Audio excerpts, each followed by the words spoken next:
dimanche 24 mai 2026. Ko Mali au conseil islamique mɔgɔw k'u bɛ ka Mali silamɛ bɛɛ de wele ko bɛɛ ka fara ɲɔgɔn kan k'an ka tɛgɛ di ɲɔgɔn ma ko Mali bɛ degun min kɔnɔ k'an ka Mali sauver o hakilinata ka ɲi k'u bɛ bɛɛ wele k'u bɛna ɲɔgɔn ye ba dɔ kɛ mais problème dɔ de bɛ yen n b'o fɔ maliyɛnw ɲɛna. Assimi Goïta kanubaga dɔw bɛ ko yɛlɛma ka kɛ i n'a fɔ ko Assimi ka soutien dɔw ye parce que u b'a dɔn a tɛ ka jama sɔrɔ sisan. Bon an karamɔgɔ Hayidara aw ko bɛɛ k'i bolo di ɲɔgɔn ma ka bɛɛ ka fara ɲɔgɔn kan bɛɛ bɛ fara ɲɔgɔn kan tiɲɛ de kan n'aw bɛ bɛn nɔfɛ a ye taa fɔ Assimi ɲɛna a ka nɛma sagara bila ka bɔ kaso la n'a bɛ bɛn nɔfɛ a ye taa fɔ Assimi ɲɛna a ka Clément Danbele ninnu a bagara mɔgɔ fɛ ma a ka bɛn bila n'a bɛ bɛn nɔfɛ an b'a dɔn fana a tɛna kɛ Assimi tɛna kɛ parce que a kafalen don a yalalen don.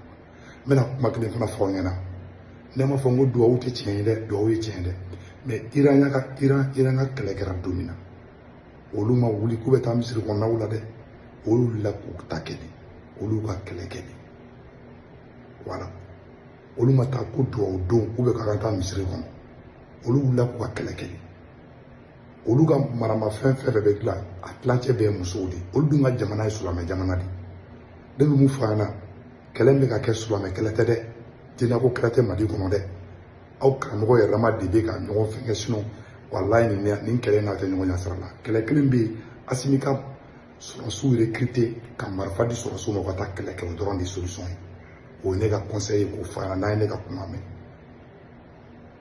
sinon Iran ye exemple yira an na dɛ olu y'u ka kɛlɛ kɛ olu ma tigi nɔrɔ olu ma taga olu ka jamana kɛlɛ don min na u wulila k'u jɔ k'u yɛrɛ défendre ko aide-toi du ciel t'aidera o ye ne ka conseil k'o fɔ an ɲɛna.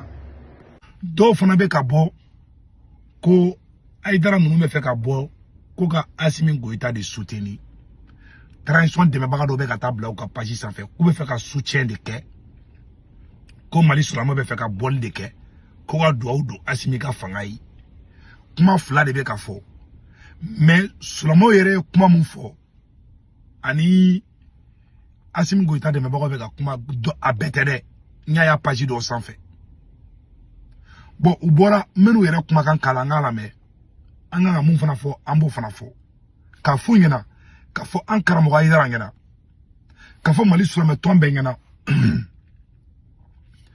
aw bɛɛ k'aw tɛgɛ di ɲɔgɔn ma o ye tiɲɛ de o ka ɲi an y'u ka n bɛ tila k'u ka vidéo kalan a b'a lamɛn mais n bɛ fɛ ka maliyɛnw lasɔmi kuma kelen na Mali kɛlɛ selen bɛ niveau min ma sisan minnu bɛ ka marifa ta ka Mali kɛlɛ a y'a fɔ Hayidara ɲɛna u tɛ ka Ala ko kɛlɛ kɛ maa minnu ye marifa ta an contre la tubabuw ka mɔgɔ de don tubabuw yɛrɛ bɛ k'u dɛmɛ k'an kɛlɛ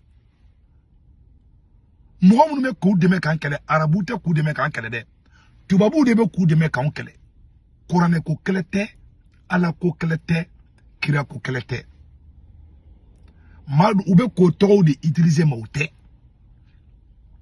n'i y'a ye siga donna silamɛw yɛrɛ ma ɲɔgɔn cɛ aw silamɛw yɛrɛ de chrétien m'aw tɔgɔ tiɲɛ kamiti ma fɔlɔfɔlɔ ma bɔ k'aw tɔgɔ tiɲɛ aw silamɛ damaw yɛrɛ de ye siga don aw yɛrɛ ma ni ɲɔgɔn cɛ o ye tiɲɛ de Hayidara o tɛ tiɲɛ ya jɔn de ko k'a taa wahabiyaw ka misiri kɔnɔ ko tero bɛ yen donc sigana bɔra aw yɛrɛ de ka côté la maa minnu bɛ k'an kɛlɛ u ni Mali karamɔgɔ si tɛ ɲɔgɔn bolo peut-être que Yadagali malien de don ani malien bɛɛ kun ka di peut-être o dɔnbaga b'a ni mɔgɔ dɔw cɛ silamɛ b'o la diinɛɲɛmɔgɔ b'o la politicien b'o la sɔrɔsi b'o la parce que Yadagali tun ye Mali armée de sɔrɔsi de kun don awa terikɛ de tun ye Gamu ye yan'a terikɛ ka kɛ Imam Diko ye donc mun bɛ yen bi n'an bɛ fɛ ka gagner kɛlɛ in na an bɛ marifa de bɛ ta ka recrutement kɛ ka taa ni maa ninnu kɛlɛ Hayidara mɔgɔ wɛrɛ ma silamɛw tɔgɔ tiɲɛ Mali kɔrɔ dɛ bon i ko ka di sa Hayidara n tɛ fɛ ka don kɔrɔlen fɔ la aw silamɛw yɛrɛ dama de ɲɔgɔn tɔgɔ tiɲɛ kamitiw fana nana don a la aw silamɛ dɔw fana ni kamitiw ka di silamɛya yɛrɛ jugu mɔgɔ dɔw bɛ yen o n'aw ka di donc ni faraɲɔgɔnkan in ne bɛ ka nin kɛ i n'a fɔ catiribɔ de quoi Ninte farangonga ngani ne bulu. Farangonga munye. Abisa ka foka be malion farangonga. Mogobe kasola. Aw maboka fo asimi ngana. Aga farangonga ine. Alna tara Qur'an kala ala tamine. Parce que aw nyaba la asimi be ka bim wal de ka kudon kasola. Aw site ka kuma. Aw ba don na be farangonga fe. Mama ni be asimi fe. Mama ni be mali fe bi. Ikanga fo président ngana di. Aka Abbas Dambélé nunu bla. Ka Nema Sagara nunu bla. Ube binga ni wale mna onyaba la.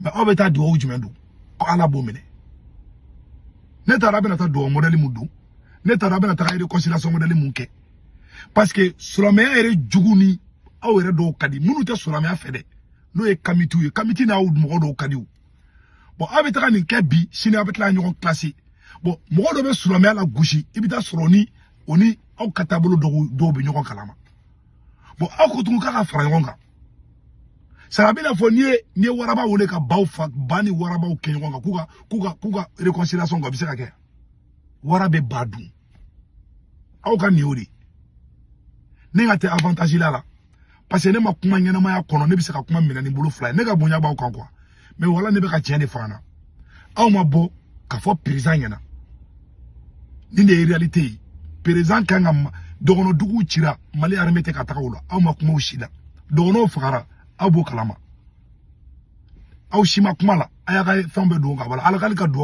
amuke aw nyebe muna doron mun kera Bamako ko le 25 ko ataki mun kera parce que Bamako ya tasro kati ya tasro aw la karamo wula aw karamo na utara aw na kal na uye sarike hal na uye kuraneta ha ka shiga kalanga klika kala ala ta minea parce que aw te ka ken jele ya me ka tiende fana.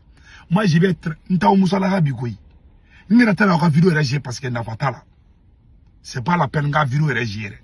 Abora, Aukoko, Sulamo, Bena Frangonga, Amambolo di Nyoma, on a au boulot de Nyoma, Abena Marfal Takatabina Nkelesa. Allah, Bora, au Karamo, Mona Bobby. Ça dit, net, n'a pas la quoi. Peut-être que tu vas faire un ronga.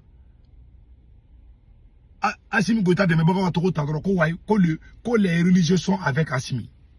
Ko indabo kun yo drondi. Abisa ka uta idara nganinge. Abisa ka idara nganinge re munye. Au ka utere di nyoma peut-être. Mais o te fanga ka nganinge. Fanga tise ka jamana bobli. Malembe tegara Assimi la. Au munu me ka bo. Au nyabe Assimi na abeka bi mokoka. Au nyaba la beka galondoro mokola. Mokodo be ki bankulu juger. Ka sharia be soso. Ka mogol wol don kasola. Clément Dambélé be kasola ngalonka. Abbas Dambélé Nema Sagara o bebe kasola aw bisulama o benyabala aw shite ka kuma. Abita munde fo ko la bomine. Harama don tonyane be ko hake minele mbula. Ma o abita ka mu abe ben jume ko la. Non seulement na yo na ye do ate do temine parce que do te ka do chien ka o kelinge. Flana fana mu yotuguni aw ka oroli mu na kanga ke oroli mu Mali Karamogo Bela Mogo Mbise ki jof président ngena inye ka chifo wala o Imam Dicko di. Mali Karamogo te Mbise ki jof fanga ngena ka chifa na ka teme Imam Dicko ka oye tiedi.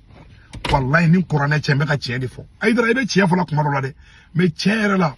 Mogo Mbise ka blelem batu. Jamana nyigamine be wakati mina. Ka bo ka wuli. Ame misen kele ke ni Imam Dicko kuntanko ibe ka kuntebi. Aramadin ti dafa. Imam Fleni, des fois, imam na oui tient dit. Mais, tanana ma denga kokolon droit ta dron, parce qu'il y a une quai. Mais baga nyman fo. Ay dara la flebe tient fo fanga yara kumaro la de. Mais tiera et tata fait. Mais bon bar a kalaman to watim na ka wuli ka kuma imam di. Sari, jamana ka kalaman watim mo me wuli ki jo. Ko hey, oui imam di. Ça ango tient fo.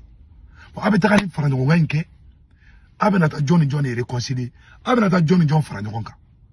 Aw ka ni kuma yi o de bena to binan mina marfa bla Bamako be asara klelendu. Abenata aw soloma benata mu nyokonye jume ndeke. Ou aw erama de be ka nyokon churu. Ali ataki kerali shini ni Karamogo do makuma do betaka do koroma teke kima ye ku bane be ka kuma. Kasro Karamogo shite. E may watara go kakata mogo ga misiri la kaka kona sigale me mogo na kaita mogo ga misiri la je ni marfa bi. Aw yere de nyokon toko tien jugu ya bulu. John ko kaita misiri ko nawla ko olo mo ko be ka ay dara e bo jabi don. aw da beke aw de nyogon tro aw de nyogon taka nyogon niki bo bela aw de chete musote aw de do nete baka kamiti uma de kamiti bora nana kosa ngadi ma aw de nyogon détruit c'est-à-dire ka kuma fo nyogon mamu fera te tien John de wajulu ke Bamako ko munu me ka marfachi ku ka complice le Bamako ay dara John do fo e bi se ko fo ko me ka tla kana ko mo anga fara nyogon e siga do bela ka mogo do ye ka tabulo do la gushi ko nige bo bela ka besiga siga la ka kunfu besiga siga la ka tla kana tuguni kanga fara nyogon ka tieni kele kuma mina kanga fara nyogon anti ka fara nyogon malheureusement aucun ba ke théâtre bo de do mais c'est impossible ni ne réconciliation modèle beke avec ka imam digo de to mali kono ni ne réconciliation modèle beke avec kede Assimi Goïta ka walde munu tonye aka dabla mais na ou tise ka tien fo président yana awabe ka mungeni c'est de la pire comédie wallahi aucun ba ka be jamala bo mais ate foi bo chez son wala ne ba ka tien de fana ou ba be na marfa ta kata binan nkele na bisa ay marfa ta kata binan nkele ne tana ka vidéo régérer parce que na fa foi tala ne me ne a télécharger ngoma j'ai doron dusu tien antena ji parce que ni ne flene au be ko kan ne ay dara ko kan ne wallahi je n'ai rien contre toi. Nien kale al Coran la. Aïdra juga tene kono.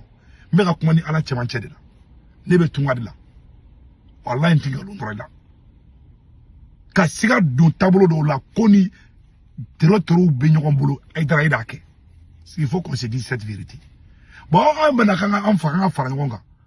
Bon, mo do be jamana ko ngalo me ka noro la. Karamo do be jamana ko ama fere ga lugana. Ama foi ke. Ça dit et pas avoir présent mankuna faut que Dieu voulait attaquer Malien frangonga bon na encore makun ou comme ça ka okumali neta na pas juma ka kumala abe kuma kebe chini wajuru kala so betaka wa bia oneni un petit mal éduqué avec lenga neni a au conseil juma bora ka foka kadabla fa ko danga diu black kuro betaka wajuru ke ka chokoroba oneni ko le danga diu di aba ke cybercriminalité globale c'est anti réconcilier ni ka abe taka ni meeting karanke abe balo duguje Mamadou Sow un petit voyou abe ti siki kata choroma oneni ko le danga de undi aba faka wajulu la apu neni yeradi o fana wajulu doya aba ke ane aidara ka mogo yerade fana kadi aga vidéo nebe am sardini chama ka partager nebe tie des fois bide aidara ko kan ne mais ni tukutuku barbar nte jamana joye ko nte pinta sur ma ko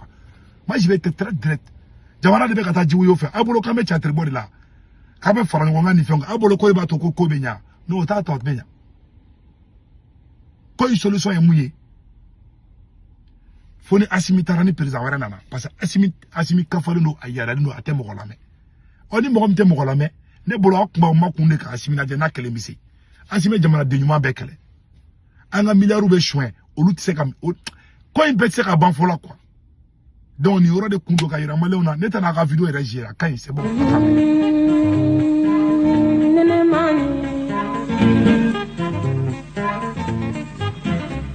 Mm-hmm.